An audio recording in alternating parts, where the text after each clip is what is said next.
Maître Hervé Diakese, bonjour. Bonjour Peter Tiani et bonjour à tous les téléspectateurs du Vrai Journal. Merci Maître d'avoir répondu affirmativement à notre invitation. On vous rencontre aujourd'hui parce que vous êtes l'avocat du CLC. D'abord un document qui circule dans les réseaux sociaux. On voit Maître Hervé Diakese où l'hôtel de ville prend acte de la marche du CLC. Est-ce un document authentique? Est-ce l'hôtel de ville a pris acte?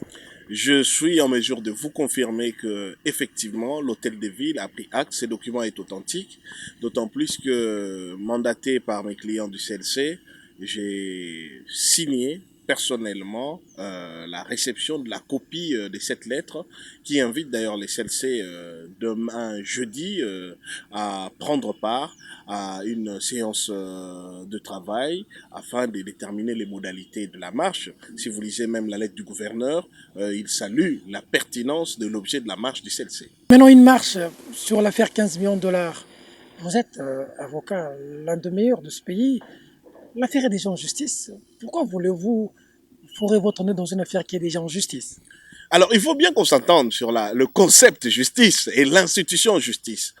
Tout le monde veut que la justice fasse son travail. Mais de quelle justice nous parlons? Pas d'une justice qui jusque-là s'est caractérisée par une rhétorique de la répression, mais un contenu creux dans l'effectivité des actions. Je viens de vous citer un cas tout à fait palpable. C'est la corruption qui a prévalu lors des élections des Sénateur et même de gouverneur. Voilà, on attend toujours la suite pour savoir qui ont été corrompus et qui ont corrompu, afin que nous puissions aujourd'hui savoir quel est l'issue judiciaire. Donc nous avons un problème. Il y a une impuissance caractérisée de la justice lorsqu'il s'agit de la délinquance des puissants et en même temps, nous avons souvent une réaction disproportionnée lorsqu'il s'agit des Congolais justiciables et lambda. Vous et moi, nous savons de quoi nous parlons. À quelles circonstances j'ai pu être amené, notamment à assurer la défense de certains de vos confrères lorsqu'ils exercent leur Même la travail. vitesse avec laquelle Mike a été déféré en prison. Bon, je ne On peux voit pas... seulement la vitesse d'un côté et l'autre. Bon, à tous égards, il y a une certaine disproportion dans la célérité qu'il y a dans la répression d'un côté. Mais tout ça, c'est pour dire quoi? Nous voulons une justice qui soit la même pour tout le monde. Et le peuple congolais qui a droit à la justice, parce que c'est un droit constitutionnel, bien exige que l'impuissance de la justice puisse être aujourd'hui mise hors d'état de nuire et que nous ayons une justice qui soit indépendante et menée par des magistrats dont l'autonomie et l'intégrité vis-à-vis du pouvoir politique et des puissants soient avérées. Pour ce faire, il est donc nécessaire de mettre à l'écart ceux pour qui, aujourd'hui, il est très flagrant, ont manifesté jusqu'à plus soif leur inféodation, leur caporalisation vis-à-vis des puissants politiques. Maître, que dites-vous de ceux qui pensent que l'amour est derrière cette action pour pouvoir s'attaquer à Félix Tshisekedi? Même l'Église catholique, on dit, qui a contesté Félix Tshisekedi et qui serait derrière cette action pour c'est Vital Kamerhe qui est visé pour qu'il soit tombé. Réaction. Bon, alors, ça me fait extrêmement sourire, hein, pour ne pas dire autre chose. Parce que vous savez, les CLC, lorsqu'il doit agir nommément contre un chef d'État, n'a jamais hésité à écrire que ça, nous agissons contre le président sorti, honoraire, Joseph Kabila. Lorsque les CLC organisaient des activités en stigmatisant sa velléité de faire la répression, de ne pas organiser des élections inclusives, de bloquer les processus électoraux, les CLC n'avaient pas hésité à mettre son nom. Donc quand les CLC ne fait pas contre le président en place, il n'a pas besoin de mettre son nom. Au contraire, le président Félix Tshisekedi a bien dit que lui-même stigmatisait les agissements de corruption. Il est là pour l'état de droit parce que l'UDP, sa famille politique, qu'il a formée politiquement, est un parti qui est pour la démocratie et le progrès social. Oh non, on a vu le CG de l'UDPS Kabouya dire autre chose. Hein. Vous allez rencontrer l'UDPS sur votre chemin avec ces genres d'action. Écoutez, la marche ne se fait pas pour ou contre les CG Kabouya. La marche se fait contre l'impuissance de la justice et contre la corruption. Et même, vous voyez, les bâtonniers nationaux, dans un discours solennel devant la Cour de cassation, la plus haute instance judiciaire de ce pays, dire qu'il y a nécessité de faire la guerre judiciaire contre la corruption. Et aujourd'hui, la population sort pour appuyer cette vision-là. Donc, chacun de nous va se déterminer. Si vous êtes du côté de ceux qui font la guerre à ceux qui font la guerre contre la corruption, donc vous devez connaître votre camp. Et le peuple en tirera les conséquences. Le CLC ne fait pas une marche contre un parti ou pour un parti. Contre Félix et contre Vital Kamerhe. Non, du tout. On vous l'a dit, je viens de vous le répéter. Quand le CLC mobilisé contre Joseph Kabila, il écrivait contre Joseph Kabila. Aujourd'hui, le CLC n'a pas besoin de mobiliser contre Félix Tshisekedi, contre Vital Kamerhe, parce que le CLC n'a rien à leur reprocher. Le CLC se mobilise contre les puissances de la justice et contre la corruption. Et ni impuissance de la justice, ni ni corruption ne s'appelle Félix Tshisekedi ou Vital Kamerhe. Il faut vraiment qu'on fasse la part des choses. Parce que l'affaire 15 millions de dollars colle Vital Kamerhe là, certains doivent démissionner ou pour être à la disposition de la justice. Est-ce que là, c'est pas visé directement déjà? Non, bien entendu. Bien au contraire, c'est ce que prévoient les lois de notre pays. Tout le monde est présumé innocent, mais il y a un problème de crise de confiance dans la justice telle qu'elle a fonctionné jusqu'aujourd'hui. Et eux-mêmes, le magistrat, ont demandé de pouvoir bénéficier d'un arsenal juridique nécessaire.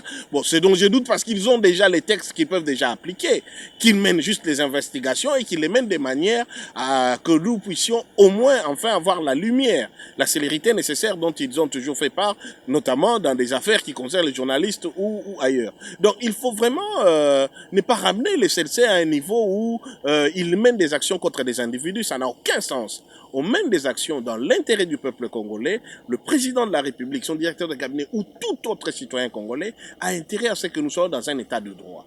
Et la Constitution permet aux citoyens congolais organisés de pouvoir manifester pour des questions d'intérêt général. Et vous voyez la correspondance du gouverneur Gentini Gobila qui reconnaît la pertinence et la nécessité de marcher contre l'impuissance de la justice et contre la corruption. Vous imaginez les conséquences de la corruption aujourd'hui dans notre pays, c'est que ça empêche des partenaires de venir investir, ça empêche les institutions internationales de pouvoir investir dans des projets de développement. La corruption discrédite un État et les met comme un paria dans le processus de développement. Ce n'est dans l'intérêt des personnes d'être qualifié un État à degré de corruption très élevé. Mais pour cela, il est nécessaire de plus en plus, et nous nous en rendons compte, que notre propre population s'assume.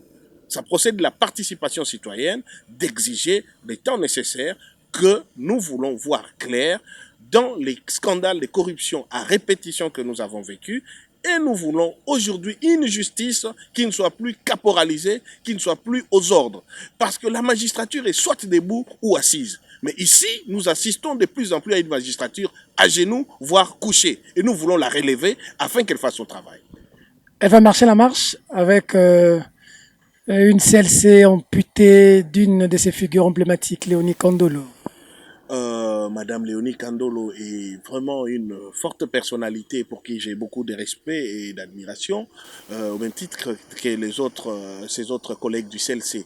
Mais je pense que il ne faut pas personnaliser, individualiser. On procède là dans une logique de liberté d'opinion, de liberté d'expression. Le CLC, c'est une valeur, c'est un esprit, c'est un état d'esprit de citoyen laïque et qui va au-delà du laïcat catholique qui s'adresse aux personnes de bonne volonté et prise de paix et de justice. Et cela peut concerner autant, parce que j'en reviens à votre question, ça peut concerner autant les gens de la Mouka, ça peut concerner autant les gens des Cash que les gens du FCC. Quel est ce citoyen congolais qui peut se lever et dire « J'aime que mon pays soit dans la corruption, je préfère une justice à genoux plutôt que debout ». Maître Avidiake, la marche partira d'où jusqu'où? Alors, comme il y aura réunion demain avec le gouverneur de la ville, certainement les modalités pratiques sur les itinéraires vont être données. Mais je pense aussi que les CLC entend annoncer officiellement les itinéraires à la population. Alors je ne préfère pas, moi, prendre la primeur sur les organisateurs du CLC. Je ne suis que leur avocat sur les itinéraires à déterminer. Mais ils vont vous être donnés très rapidement. Est-ce que juridiquement le PGR pourrait aussi dire, comme l'affaire est en justice, il revient à chacun de rester quoi et pas de manifestation pour ne pas influencer la justice? Personne n'influence la justice. Personne ne lui donne des injonctions dans la manière d'enquêter. L'objectif de cette marche serait quoi alors? L'objectif de cette marche est qu'il puisse agir en toute indépendance, en toute sérénité, en toute transparence et avec célérité. Nous devons savoir rapidement quelles sont les dispositions légales prises pour mener à bien l'enquête sur la disparition des 15 millions et de tout autre scandale qui a été décrié. Nous voulons que la justice se mette enfin au travail, que se limite pas seulement dans des rentrées judiciaires qu'on va oublier. Parce qu'on peut vous citer plusieurs mercuriales sur des situations de corruption qui datent peut-être depuis l'époque du maréchal Mobutu. Mais non, c'est le temps d'agir. Parce que nous risquons de perdre ces pays. La corruption est une gangrène. La corruption, quand le bâtonnier national, Matadi Wamba, interpelle pour qu'on mène une guerre judiciaire contre la corruption, quand le chef de l'État lui-même s'en rend compte et veut créer une agence nationale de lutte contre la corruption, c'est parce que nous devons réaliser que la question de la corruption a pour incidence le chômage de la plus grande partie de notre population, parce qu'un groupe ou une clique d'individus s'est accaparé de manière patrimoniale de toutes les ressources de l'État, qui est en train d'être hypothéqué. Si vous avez des jeunes qui n'ont toujours pas de travail, ou ceux qui ont du travail ne sont pas bien payés, c'est parce qu'il y a des individus qui accaparent les ressources de la plus grande partie de la population. Et vous avez une jeunesse congolaise aujourd'hui, licenciée, graduée, peu importe, qui a pour avenir de tenir des cabines téléphoniques pour essayer de survivre. C'est parce qu'il y a la corruption. Si nous n'avons pas de bonnes routes, c'est parce que l'argent pour ces routes va dans la poche des gens. Si nous n'avons pas des hôpitaux, si nous avons des gens qui construisent des maisons et qui, à la moindre pluie, voient ces maisons s'écrouler, c'est parce qu'il y a des gens dans ces pays qui prennent l'argent de tout le peuple et qui nous empêchent de vivre. Tolérer la corruption, c'est hypothéquer notre avenir. C'est pour ça que le CLC est en train de marcher. Le CLC est en train de marcher pour que la justice fasse enfin son travail et que les Congolais puissent bénéficier des avantages de son. Un peuple de moutons qui engendre un gouvernement des loups.